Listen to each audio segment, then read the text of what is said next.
7 juillet. Je ne sais pas où est passée la semaine. Aujourd'hui, c'est dimanche.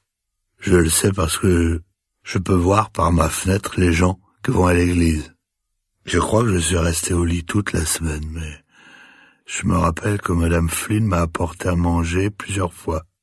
Je me répète tout le temps qu'il faut que je fasse quelque chose, mais après j'oublie. Ou alors, c'est peut-être plus facile de pas faire ce que je dis que je vais faire. Je pense beaucoup à ma mère et à mon père ces jours-ci. J'ai trouvé une photo où je suis avec eux sur une plage. Mon père a un gros ballon sous le bras et ma mère me tient par la main. Je me souviens pas d'eux comme ils sont sur la photo. Tout ce que je me rappelle, c'est que mon père est saoul la plupart du temps et qu'il se dispute avec maman au sujet de l'argent. Il se rasait jamais complètement. Ça me grattait quand il m'embrassait. Ma mère disait qu'il était mort, mais mon cousin Milty disait qu'il avait entendu sa mère et son père dire que mon père était parti avec une autre femme. Quand j'ai questionné ma mère, elle m'a donné une gifle. Elle a dit que mon père était mort. Et je crois pas que j'ai jamais su la vérité, mais ça m'est égal. Une fois, il a dit qu'il allait m'emmener voir des vaches dans une ferme, mais il l'a jamais fait. Il tenait jamais ses promesses. 10 juillet. Ma propriétaire, Madame Flynn, se fait bien du souci pour moi. Elle dit que la façon dont je reste là toute la journée comme ça, sans rien faire, ça lui rappelle son fils avant qu'elle le mette à la porte de chez elle. Elle dit qu'elle n'aime pas les feignants. Si je suis malade, c'est une chose. Mais si je suis un feignant, c'est autre chose et elle ne veut pas de ça. Je lui ai dit, je crois que je suis malade.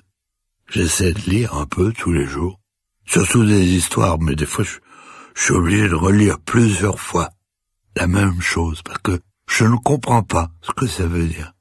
Et c'est difficile d'écrire. Je sais que je devrais vérifier tous les mots dans le dictionnaire, mais c'est dur. Et je suis si fatigué tout le temps. J'ai eu l'idée d'employer seulement les mots faciles, au lieu de ceux qui sont longs et difficiles. Ça fait gagner du temps. Je mets des fleurs sur la tombe d'Algernon environ une fois par semaine. Madame Flynn pense que je suis fou de mettre des fleurs sur la tombe d'une souris, mais je lui ai dit qu'Algernon était spécial. 14 juillet. C'est encore dimanche. J'ai plus rien pour m'occuper maintenant parce que ma télévision est cassée et j'ai pas d'argent pour la faire réparer. Je crois que j'ai perdu mon chèque du labo pour ce mois-ci.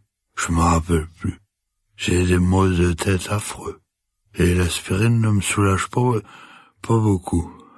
Madame Flynn sait que je suis vraiment malade. Elle est très embêtée pour moi. C'est une femme merveilleuse quand quelqu'un est malade. 22 juillet. Madame Flynn a fait venir un docteur bizarre pour m'examiner.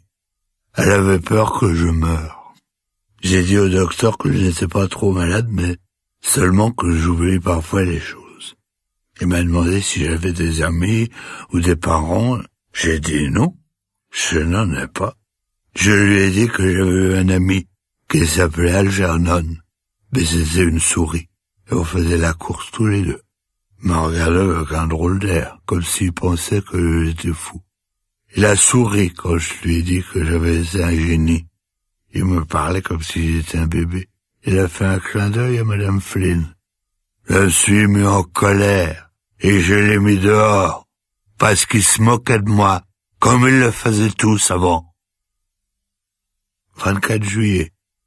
J'ai plus d'argent. Et Madame Flynn dit qu'il faut que j'aille travailler quelque part pour payer le loyer parce que je ne l'ai pas payé depuis plus de 2 mois. Je connais pas d'autre travail, à part celui que je faisais à la compagnie de boîtes en plastique Donegan. Je veux pas y retourner parce qu'ils me connaissaient tous quand j'étais intelligent. Et peut-être qu'ils se moqueront de moi. Mais je sais pas quoi faire d'autre pour gagner de l'argent. 25 juillet. Je regardais quelques-uns de mes vieux comptes rendus. Et c'est très marrant, mais je peux pas lire ce que j'ai écrit. Je peux reconnaître certains mots, mais ils ne veulent plus rien dire. Mademoiselle Kinian est venue à la porte, mais j'ai dit allez-vous-en, je veux pas vous voir. Elle a pleuré et j'ai pleuré aussi. Mais j'ai pas voulu la laisser entrer parce que je voulais pas qu'elle se moque de moi. Je lui ai dit que je l'aimais plus. Je lui ai dit que je voulais plus être intelligent. C'est pas vrai. Je l'aime toujours et je veux être toujours intelligent. Mais j'ai dû dire ça pour qu'elle s'en aille. Elle a donné de l'argent à Madame Flynn pour payer le loyer. Je veux pas de ça. Il faut que je trouve un travail. Par pitié. Par pitié. Faites que je n'oublie pas comment lire et écrire. 27 juillet. Monsieur Donegan a été très gentil. Quand je suis revenu lui demander de me rendre mon travail de gardien. D'abord, il était très soupçonneux. Mais je lui ai dit ce qui m'arrivait. Alors il a eu l'air tout triste et m'a mis sa main sur l'épaule et a dit « Charlie Gordon, tu as du cran. » Tout le monde m'a regardé. Quand je suis descendu, que j'ai commencé à travailler aux toilettes, en les nettoyant comme j'avais l'habitude. Je me suis dit « Charlie, s'ils se moquent de toi, faut pas te mettre en colère. Parce que ils sont pas si intelligents que tu le croyais avant. Et puis, c'était tes amis. Et s'ils se moquent de toi, ça veut rien dire, parce qu'ils t'aimaient bien aussi. » Un des nouveaux qui sont venus travailler après mon départ a fait une vilaine farce. Il a dit « Charlie, paraît que t'es un vrai champion comme on en voit à la télé. Dis-moi quelque chose d'intelligent. » Ça m'a embêté, mais Joe Carp s'est approché. Il l'a attrapé par la chemise et lui a dit « Fiche-lui la paix, espèce de pauvre minable, ou je te casse la figure. » Je ne pensais pas que Joe prendrait ma défense. Alors, je crois qu'il est vraiment mon copain. Après, Frank Reilly est venu et m'a dit « Charlie, s'il y en a un qui t'embête ou qui essaie de profiter de toi, t'as qu'à nous appeler, moi ou Joe, et on s'en chargera. » J'ai dit « Merci, Frank. » Et j'avais la gorge qui me faisait mal. Alors j'ai dû faire demi-tour et aller dans la réserve pour qu'il me voie pas pleurer. C'est bon d'avoir des amis. 28 juillet. J'ai fait une chose idiote aujourd'hui. J'ai oublié que j'étais plus dans la classe de Mademoiselle Kinian, au centre pour adultes comme dans le temps. Je suis entré, j'étais m'asseoir à mon ancienne place au fond de la classe. Et elle m'a regardé drôlement et elle a dit « Charles ». Je me rappelle pas l'avoir entendu m'appeler comme ça avant.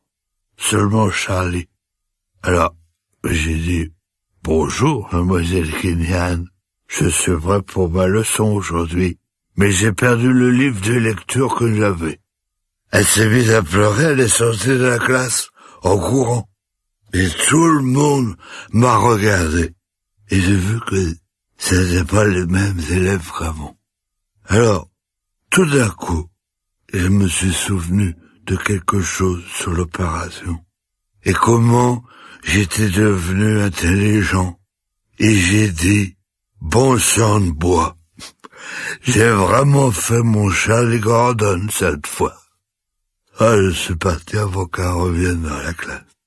C'est pour ça que je pars de New York, pour de bon. Je veux plus jamais refaire quelque chose comme ça. Je veux pas que Mademoiselle Kinian ait pitié de moi. Tout le monde me plaint à l'usine. Je veux pas de ça non plus. Alors, je vais dans un endroit où personne sait que Charlie Gordon est un génie, que maintenant, il sait même plus lire un livre ou écrire comme il faut. J'emporte 2 livres avec moi. Et même si je peux pas les lire, j'essaierai très fort. Et peut-être que j'oublierai pas tout ce que j'aurai appris. Si j'essaie vraiment fort.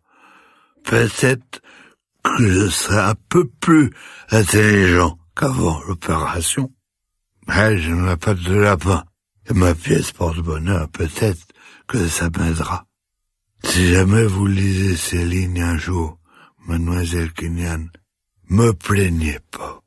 Je suis content d'avoir eu une deuxième chance d'être intelligent parce que j'ai appris plein de choses que je savais même pas qu'elles existaient avant. Et je suis heureux d'avoir vu tout ça un petit moment. Je sais pas pourquoi je suis bête comme avant, ou ce que j'ai fait de mal. Peut-être que c'est parce que j'ai pas fait assez d'efforts. Mais si j'essaye, et si je m'exerce beaucoup, peut-être que je deviendrai un peu plus intelligent, et que je saurai ce que ça veut dire, tous ces mots. Je me rappelle un peu, comme j'étais content quand je lisais le livre bleu avec la couverture déchirée. C'est pour ça que je vais continuer à essayer de devenir intelligent, pour avoir encore cette impression. C'est une impression super de savoir des choses et d'être intelligent.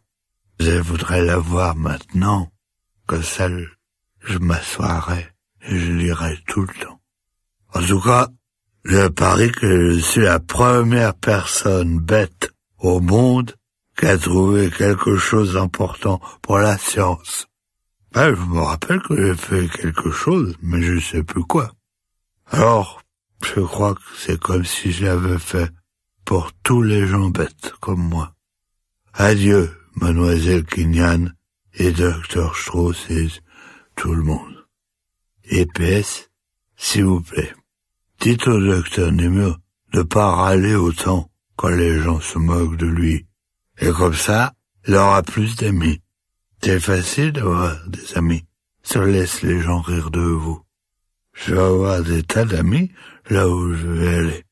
PPS, s'il vous plaît, si vous avez l'occasion, mettez des fleurs sur la tombe d'Algernon dans le jardin.